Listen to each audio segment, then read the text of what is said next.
Mara, di ba sinabi ko sa'yo bawal mo pansinin si Albi? Ma'am, sino po si Albi?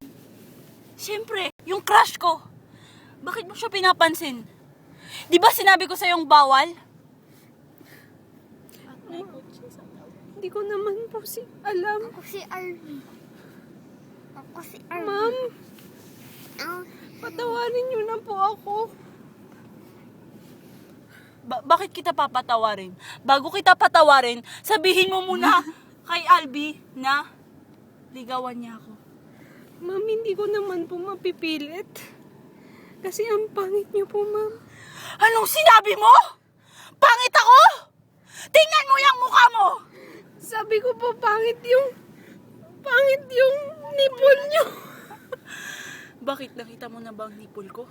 Gusto mo tingnan ko yung nipple mo? Gusto mo hubaran kita? Yaya ka lang naman eh. Ma'am, ayoko na po ng away. Parang awa niyo na po. Aalis na lang po ako dito. Alis ka! Ma'am!